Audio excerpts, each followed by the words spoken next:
Number 13، رضاعت یعنی بچے کو دودھ پلانا۔ قرآن کریم نے یہ حکم نہیں دیا کہ ماں اپنے بچے کو اتنی مدت تک ضرور دودھ پلائے۔ اس کا فیصلہ تو بچے کی حالت کے مطابق خود ماں باپ کر سکتے ہیں۔ ویسے عام طور پر قرآن نے کہا ہے کہ بچے کی ماں پہلے جنین کو اپنے رحم میں رکھتی ہے اور پھر اسے دودھ پلاتی ہے، تو اس میں اس کے 2.5 برس صرف ہو جاتے ہیں۔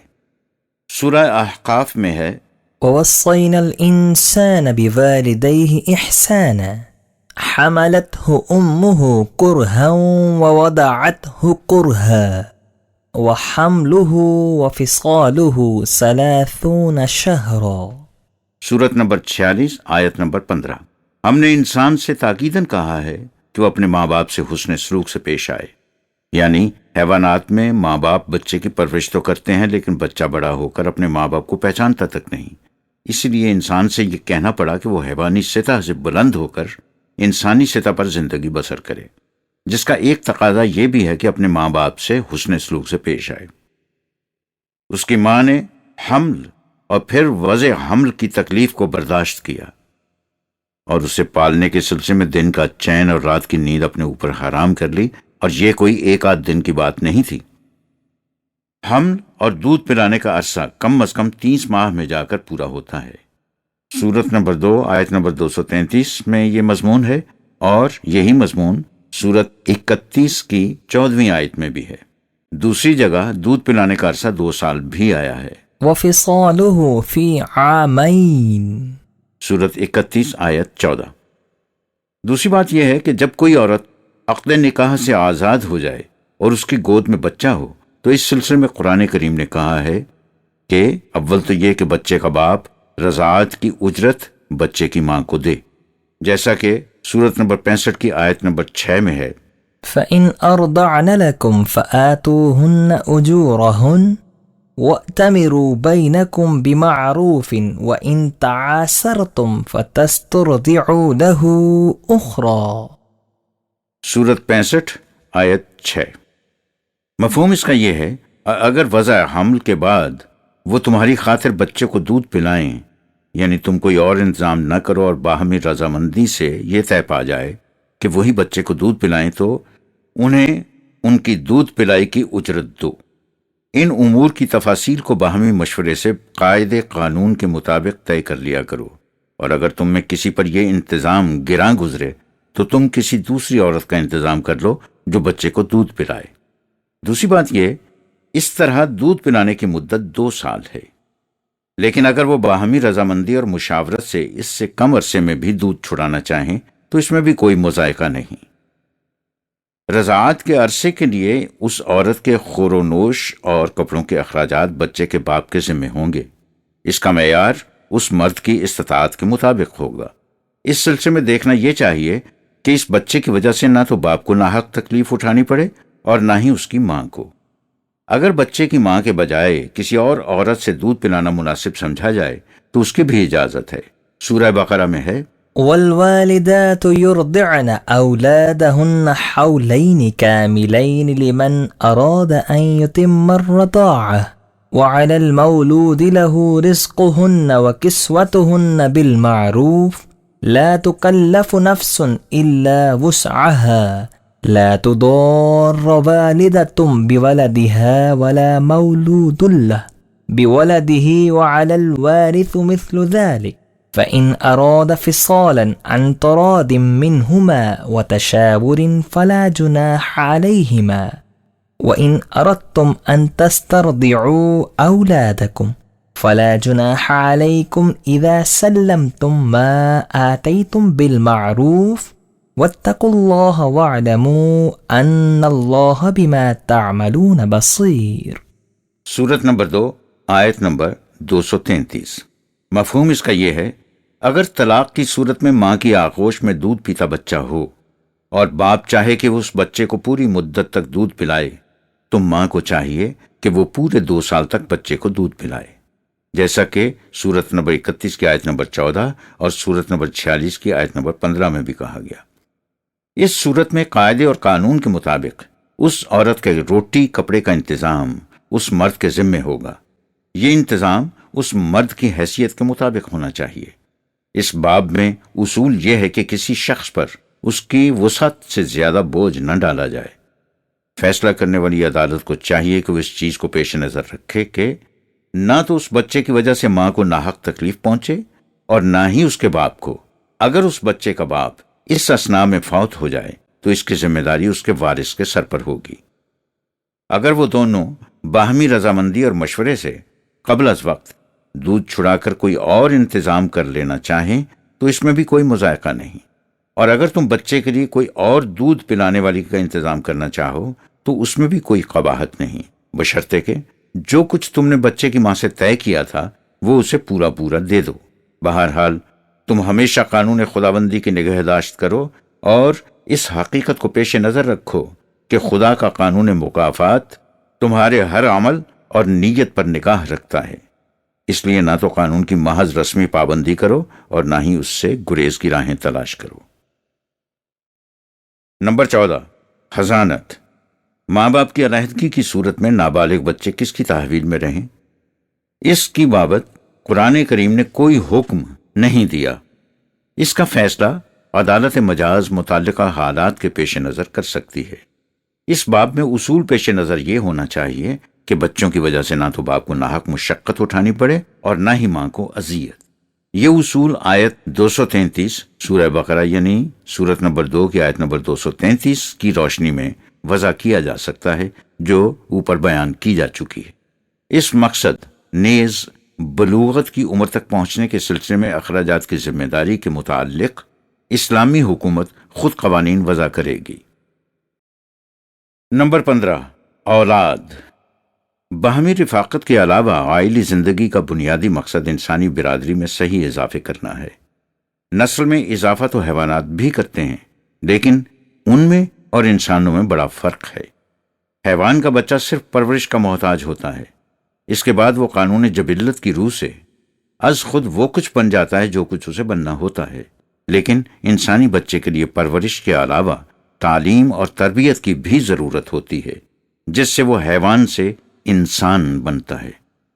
اس لیے بچے کے ماں باپ پر یہ دوہری ذمہ داری عائد ہوتی ہے۔ اسلامی حکومت کا اولین فریضہ ہے کہ وہ اس سے متعلق قواعد و ضوابط نافذ کرے اور اس قسم کے انتظامات کرے کہ کوئی بچہ سامان پرورش اور اسباب تعلیم و تربیت سے محروم نہ رہنے پائے۔ اس سلسلے میں جس حد تک بچے کے ماں باپ کے تعاون کی ضرورت ہو اس کے لیے ضروری ہدایات نافذ کرے۔ مقصد یہ ہے کہ کوئی انسانی بچہ ماں باپ یا حکومت کی غفلت، جہالت، تساہل، بد نظمی یا غلط نظام کی وجہ سے ایسا نہ رہ جائے کہ اس کی انسانی صلاحیتیں نشو و نما نہ پا سکیں۔ اس کے مواقع تمام بچوں کے لیے یکساں ہونے چاہیے۔ قرآن کریم نے کہا ہے وَلَا تَقْتُلُوا أَوْلَادَكُمْ خَشْيَةَ إِمْلَاقٍ، سورت نمبر 17 اور آیت نمبر 31 اور سورت نمبر 6 آیت نمبر 152 کے مضامین ہیں۔ اپنی اولاد کو مفلسی کے ڈر سے ذبح نہ کر دیا کرو۔ ذبح کرنے سے مراد سچ مچ قتل کر دینا نہیں، قتل تو الگ جرم ہے، خواہ وہ اپنے بچوں ہی کا کیوں نہ ہو۔ اس سے مطلب انہیں تعلیم و تربیت سے محروم رکھنا ہے۔ اس کے لیے اسلامی حکومت کو اس امر کی ضمانت دینی چاہیے۔ نحن نرزقكم وإياهم، سورت نمبر 6 آیت نمبر 152، ہم تمہارے اور تمہاری اولاد دونوں کے رزق کے ذمہ دار ہیں۔ یاد رکھیے اسلامی معاشرے میں رزق یعنی سامان زیست کے باہم پہنچانے کی اولین ذمہ داری معاشرے کے سر پر عائد ہوتی ہے۔ فٹ نوٹ، لغت میں قتل کے یہ معنی بھی ہیں اور قرآن کریم میں ذبح اور قتل مرادف معانی میں آیا ہے۔ دوسری بات یہ ہے تنومند و توانا صحیح و سالم بچہ خدا کی نعمت ہے۔ یہ مضمون سورت نمبر 7 کی آیات نمبر 189 اور 190 میں آیا ہے۔ اور صاحب فہم و فراست، پاک باز، محبت برا دل رکھنے والا، قوانین خداوندی کی نگہداشت کرنے والا، کشادہ ظرف بچہ اس کی رحمت۔ یہ مضمون سورت 19 کی 14ویں اور 12ویں آیات میں آیا ہے۔ اس میں لڑکے اور لڑکیاں دونوں شامل ہیں، ان میں کوئی فرق نہیں کیا جا سکتا۔ سورت الشورى میں ہے للہ ملک السماوات والارض یخلق ما یشاء يهب لمن يشاء إناثا ويهب لمن يشاء الذكور أو يزوجهم ذكرانا وإناثا ويجعل من يشاء عقيما إنه عليم قدير۔ سورت 42 آیات 49 اور 50۔ مفہوم ان آیات کا یہ ہے، کائنات کی پستیوں اور بلندیوں میں سارا اقتدار و اختیار اسی کا ہے، اور کائنات کا تمام نظم و نسق اسی کے قوانین کے تابع چلتا ہے، حتیٰ کہ انسان کی طبیعی زندگی بھی اس کے قوانین کے احاطہ سے باہر نہیں۔ اس کے قوانین کے مطابق تخلیق کا یہ محیر العقول سلسلہ جاری ہے۔ اس میں خود انسانی تخلیق بھی شامل ہے، جس کی روح سے کسی کے ہاں صرف لڑکیاں پیدا ہوتی ہیں اور کسی کے ہاں صرف لڑکے، اور کسی کے ہاں لڑکے اور لڑکیاں دونوں، اور کسی کے ہاں اولاد ہی نہیں ہوتی۔ یہ سب کچھ اس کے مقرر کردہ قوانین کے مطابق ہوتا ہے، جس کی بنیاد علم خداوندی پر ہے۔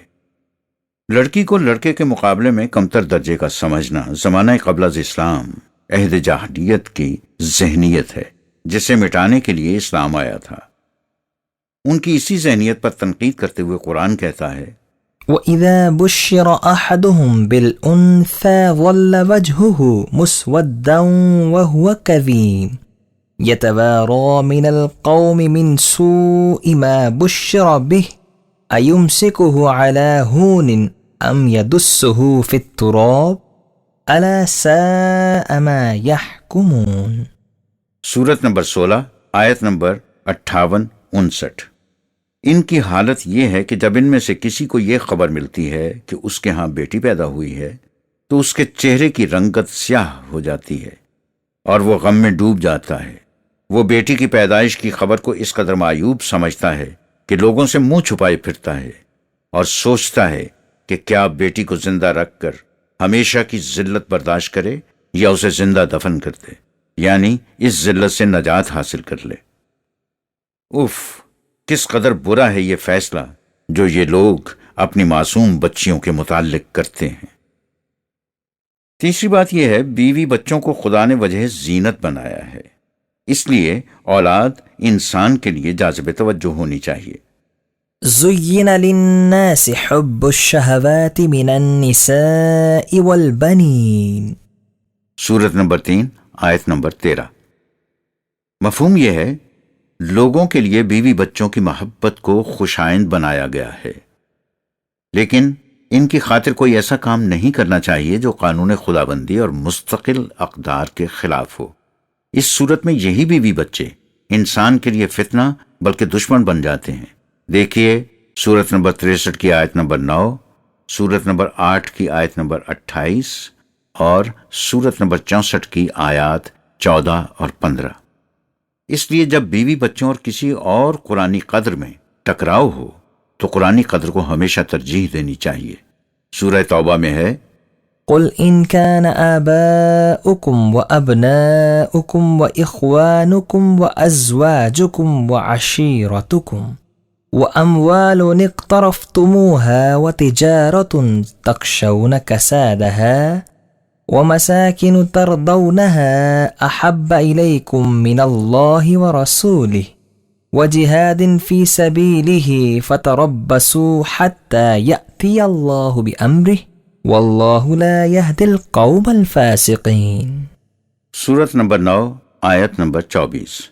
مفہوم یہ ہے، اے رسول صلی اللہ علیہ وسلم، ان لوگوں سے کہہ دو کہ اگر تمہارے باپ، بیٹے، بھائی، بیویاں اور دیگر اہل خاندان اور مال و دولت جو تم کماتے ہو، اور وہ تجارت جس کے مندہ پڑ جانے سے تم ڈرتے ہو، اور وہ مکانات جنہیں تم اس قدر پسند کرتے ہو، اگر ان میں سے کوئی چیز بھی تمہیں خدا اور اس کے رسول یعنی نظام خداوندی اور اس کے قیام و بقا کی راہ میں جد و جہد سے زیادہ عزیز ہے تو پھر تم اپنی اس روش کے نتائج کا انتظار کرو تاکہ قانون خداوندی کی روح سے اس کے ظہور نتائج کا وقت آ جائے۔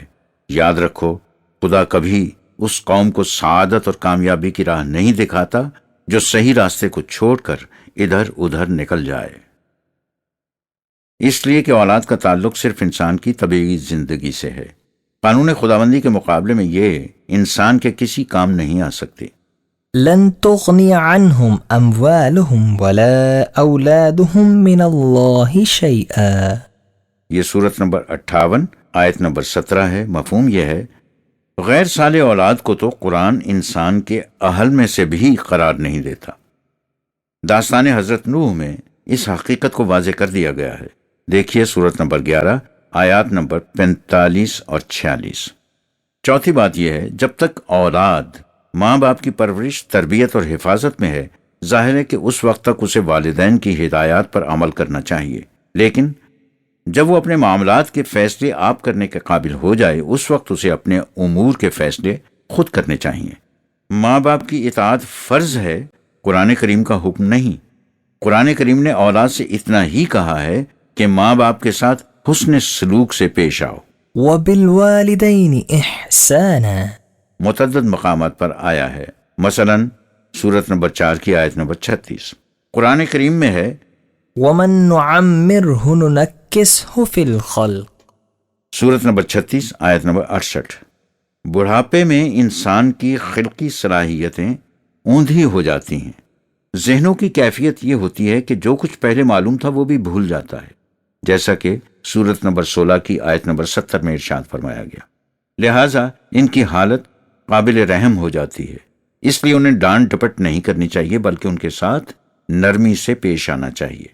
سورہ بنی اسرائیل میں ہے وَقَضَى رَبُّكَ أَلَّا تَعْبُدُوا إِلَّا إِيَّاهُ وَبِالْوَالِدَيْنِ إِحْسَانًا إِمَّا يَبْلُغَنَّ عِندَكَ الْكِبَرَ أَحَدُهُمَا أَوْ كِلَاهُمَا فَلَا تَقُل لَّهُمَا أُفٍّ وَلَا تَنْهَرْهُمَا وَقُل لَّهُمَا قَوْلًا كَرِيمًا وَاخْفِضْ لَهُمَا جَنَاحَ الذُّلِّ مِنَ الرَّحْمَةِ وَقُل رَّبِّ ارْحَمْهُمَا كَمَا رَبَّيَانِي صَغِيرًا۔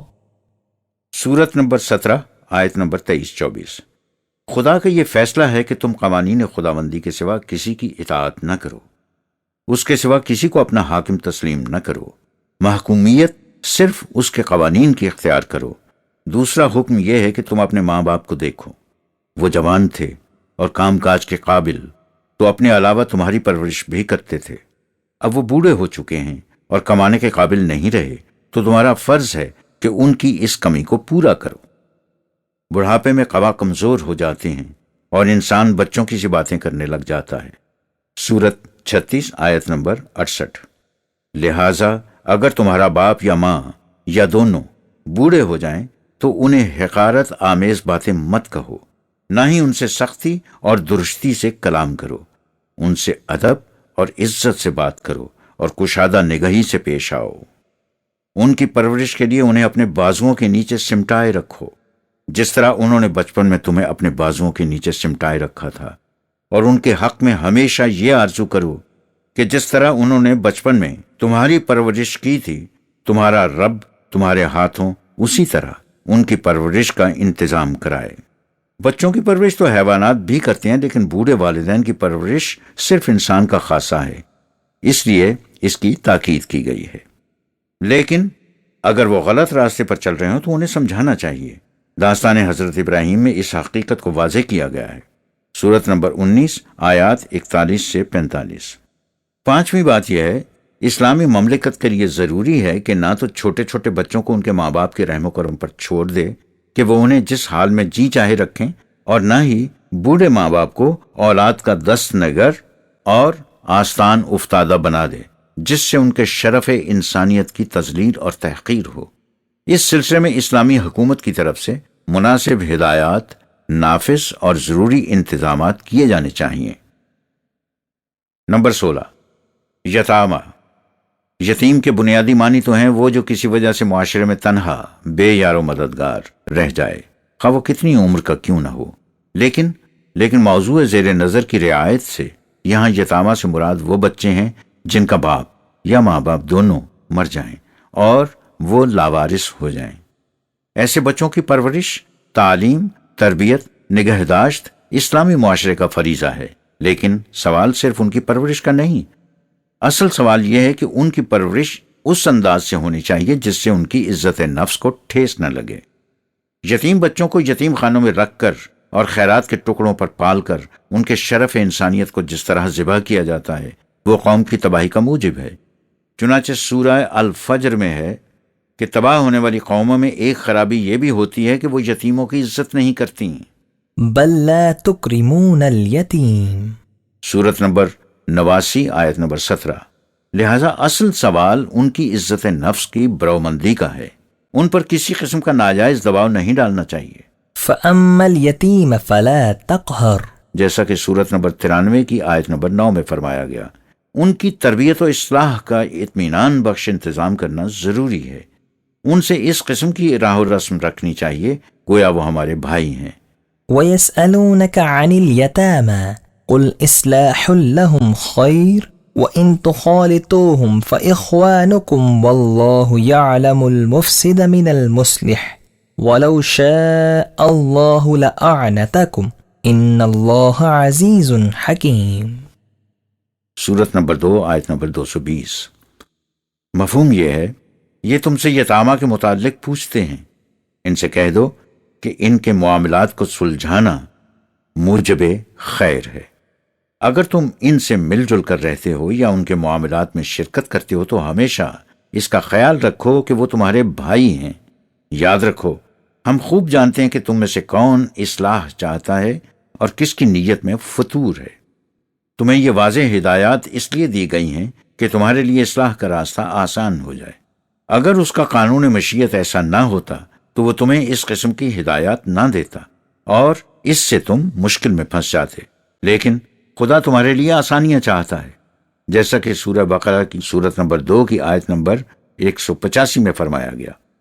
لیکن ان آسانیوں کے یہ معنی نہیں کہ تم جو کچھ چاہو کرو، تم پر کسی کا کنٹرول ہی نہ ہو۔ خدا کا قانون مکافات ہر بات پر پورا غلبہ رکھتا ہے، اگرچہ اس کا یہ غلبہ عین حکمت پر مبنی ہے۔ اگر ان کا مال اور جائیداد ہو تو اس کی پوری حفاظت کرنی چاہیے۔ جو شخص ان امور کو سر انجام دے اگر وہ ضرورت مند نہیں تو اسے اس کا معاوضہ نہیں لینا چاہیے، لیکن اگر وہ ضرورت مند ہے تو اس کا معاوضہ لے سکتا ہے۔ جب وہ بالغ ہو جائیں اور ان میں اپنے معاملات کے سنبھالنے کی صلاحیت پیدا ہو جائے تو ان کا مال ان کے سپرد کر دینا چاہیے اور اس پر گواہ لے لینے چاہیے۔ وَلَا تُؤْتُوا السُّفَهَاءَ أَمْوَالَكُمُ الَّتِي جَعَلَ اللَّهُ لَكُمْ قِيَامًا وَارْزُقُوهُمْ فِيهَا وَاكْسُوهُمْ وَقُولُوا لَهُمْ قَوْلًا مَعْرُوفًا وَابْتَلُوا الْيَتَامَى حَتَّى إِذَا بَلَغُوا النِّكَاحَ فَإِنْ آنَسْتُمْ مِنْهُمْ رُشْدًا فَادْفَعُوا إِلَيْهِمْ أَمْوَالَهُمْ وَلَا تأكلوها إسرافا وبدارا أن يكبروا ومن كان غنيا فليستعفف ومن كان فقيرا فليأكل بالمعروف فإذا دفعتم إليهم أموالهم فأشهدوا عليهم وكفى بالله حسيبا۔ سورت نمبر 4 آیات نمبر 5 اور 6۔ مفہوم یہ ہے، یہ بھی یاد رکھو کہ مال کو خدا نے تمہاری قومی معیشت کا ذریعہ یعنی قیام کا موجب بنایا ہے۔ اس سے قومیں اپنے پاؤں پر کھڑی ہونے کے قابل ہوتی ہیں، اس لیے اسے ایسے لوگوں کی تحویل میں نہ دو جو اس کے انتظام کی سوجھ بوجھ نہ رکھتے ہوں۔ ایسے لوگوں کے روٹی کپڑے اور صحیح تربیت کا انتظام کر دیا کرو، اور یتیموں کی بھی صحیح تربیت کرو اور ان کی جانچ پڑتال کرتے رہو کہ ان کی صلاحیتوں کو کس حد تک نشو و نما ہوتی ہے، حتیٰ کہ وہ نکاح کی عمر یعنی سن بلوغت جس کا ذکر سورت نمبر 6 کی آیت نمبر 153، سورت نمبر 17 کی آیت نمبر 34 اور سورت نمبر 40 کی آیت نمبر 67 میں بھی ہے، حتیٰ کہ وہ نکاح کی عمر تک پہنچ جائیں۔ پھر اگر ان میں عقل کی پختگی نظر آئے تو ان کا مال انہیں واپس کر دو، اور اگر ایسی صورت نہ ہو تو پھر جیسا کہ سورت نمبر 4 کی آیت نمبر 5 میں بتایا گیا اس کے مطابق کرو، اور اس خیال سے کہ وہ اب سن بلوغت کو جلدی پہنچ جائیں گے اور ان کا مال انہیں واپس دینا ہوگا، فضول خرچی کر کے ان کا مال ہڑپ نہ کر جاؤ۔ باقی رہا ان کے مال کی حفاظت اور ان کی پرورش کا معاوضہ، سو تم میں سے جو ضرورت مند نہ ہو اسے کچھ نہیں لینا چاہیے، اور جو ضرورت مند ہو یعنی ان کی جائیداد کے انتظام کے لیے اسے جو وقت صرف کرنا پڑے اس سے اس کی اپنی آمدنی پر اثر پڑتا ہو اور اس طرح وہ تنگ دست ہو جائے، تو وہ قاعدے اور قانون کے مطابق حق الخدمت لے لیا کرے۔ پھر جب تم ان کا مال ان کے سپرد کرنے لگو تو اس پر گواہ لے لیا کرو، اور حساب فہمی کے وقت اس حقیقت کو سامنے رکھو کہ تم یہ حساب خدا کو دے رہے ہو، جو ظاہر اور پوشیدہ ہر بات سے واقف ہے، اس لیے ٹھیک ٹھیک حساب لینے والا ہے۔ سورت نمبر 6 کی آیت نمبر 53 اور 17 کی آیت 34 میں بھی اس کی تاکید کی گئی ہے، یعنی ان کے مال میں سے ایک پائی بھی ناجائز طریق سے نہیں کھا جانی چاہیے۔ سورت النساء میں ہے وآتوا اليتامى أموالهم ولا تتبدلوا الخبيث بالطيب ولا تأكلوا أموالهم إلى أموالكم إنه كان حوبا كبيرا۔ سورت 4 کی آیت نمبر 2۔ مفہوم یہ ہے اس قانون کی روح سے تمہارے اپنے بچوں اور یتیموں میں کوئی فرق نہیں رہ جاتا، اس لیے ان کے مفاد اور حقوق کی بھی اسی طرح نگہداشت کرو جس طرح تم اپنی اولاد کے مفاد کی کرتے ہو۔ ان کا مال و اسباب بڑی احتیاط سے سنبھال کر رکھو، ایسا نہ کرو کہ ان کی اچھی چیزیں اپنی نکمی چیزوں سے بدل لو۔ ان کا مال الگ رکھو، اپنا الگ۔ ان کے مال میں خرد برد کرنا بڑی بے انصافی کی بات ہے۔ جو بیچارہ معاشرے میں تنہا رہ جائے اس کی مدد کرنی چاہیے، نہ کہ الٹا اس کا حق تلف کر لینا چاہیے۔ چند آیات آگے جا کر إن الذين يأكلون أموال اليتامى ظلما إنما يأكلون في بطونهم نارا وسيصلون سعيرا۔ سورت نمبر 4 آیت نمبر 10۔ یاد رکھو جو لوگ ظلم اور ناانصافی سے یتیموں کا مال کھا جاتے ہیں، ان کے متعلق یوں سمجھو گویا وہ اپنے پیٹ میں آگ بھر رہے ہیں، جس سے ان کے جذبات حرص و ہوس اور بھڑک اٹھتے ہیں، ان کی نیت نہیں بھرتی، اور وہ ناجائز دولت کے پیچھے پاگلوں کی طرح مارے مارے پھرتے رہتے ہیں۔ اس سے ان کی صلاحیتیں جل کر راکھ کا ڈھیر ہو جاتی ہیں۔ اگر معاشرے میں بیوہ عورتیں اور ان کے ساتھ یتیم بچے رہ جائیں تو انہیں باعزت مقام دینے کے لیے قانون وحدت ازدواج میں استثناء کر کے ایک سے زیادہ شادیوں کی اجازت دے دینی چاہیے۔ اس کی تفصیل پہلے گزر چکی ہے۔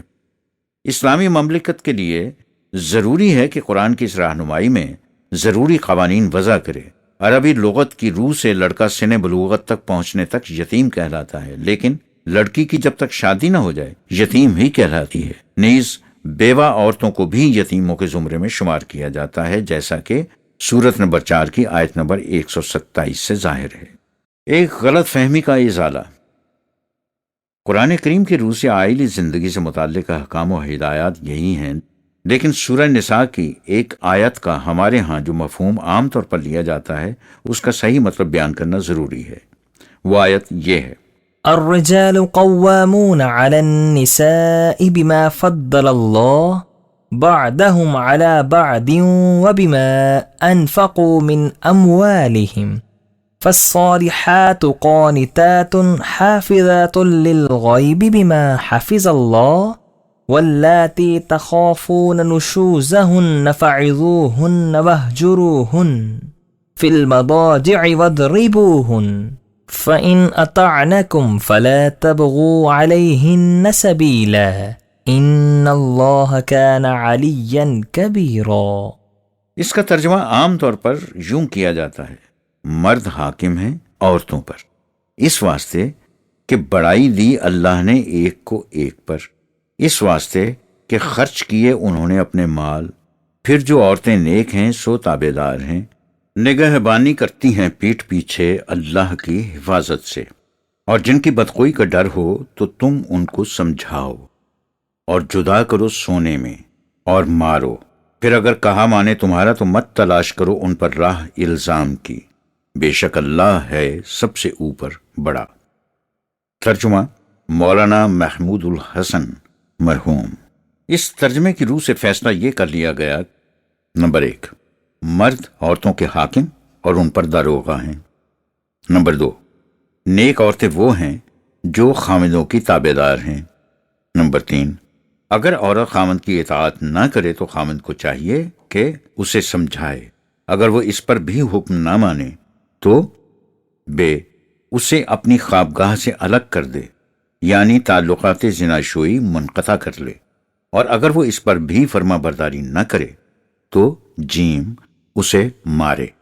بداہتاً ظاہر ہے کہ میاں بیوی کے تعلقات کی یہ نوعیت اور خامندوں کی یہ حیثیت قرآن کریم کی اس ساری تعلیم و احکام کے خلاف ہے جن کی وضاحت پہلے ہو چکی ہے۔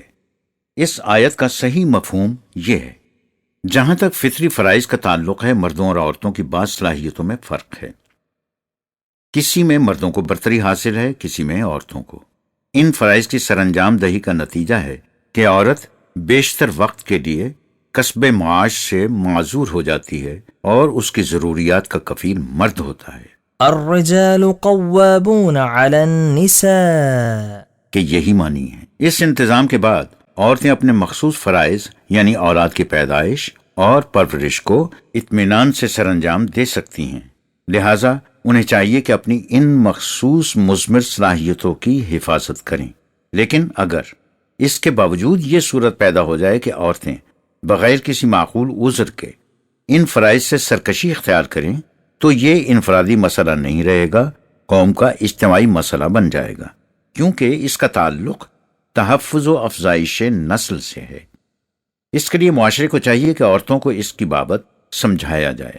اگر یہ طریق مؤثر ثابت نہ ہو تو ان کے خامدوں کو چاہیے کہ وہ ان سے تعلقات زناشویی کچھ وقت کے لیے منقطع کر لیں، تاکہ اس نفسیاتی اثر سے ان میں ذہنی تبدیلی پیدا ہو جائے، اور اگر وہ اس پر بھی باز نہ آئیں تو عدالت انہیں بدنی سزا بھی دے سکتی ہے۔ آپ نے دیکھا کہ یہ مسئلہ قوم کی اجتماعی زندگی سے متعلق ہے اور بڑی اہمیت رکھتا ہے۔ اگر عورتیں اس سلسلے میں عدم تعاون پر اتر آئیں اور اجتماعی مفاد انسانیت کے خلاف سرکشی برتیں تو معاشرے کے لیے ضروری ہے کہ وہ اس کے ازالے کے لیے مؤثر اقدامات کرے۔ یہ ایک معاشرتی جرم ہے جس کی سزا بھی دی جا سکتی ہے۔ اس کا یہ مطلب نہیں کہ مردوں کو کھلی چھٹی دے دی گئی ہے کہ وہ عورتوں کو مارنے پیٹنے پر اتر آئیں اور ان پر داروغہ مقرر کیے گئے ہیں۔ یہ تصور غیر قرآنی ہے۔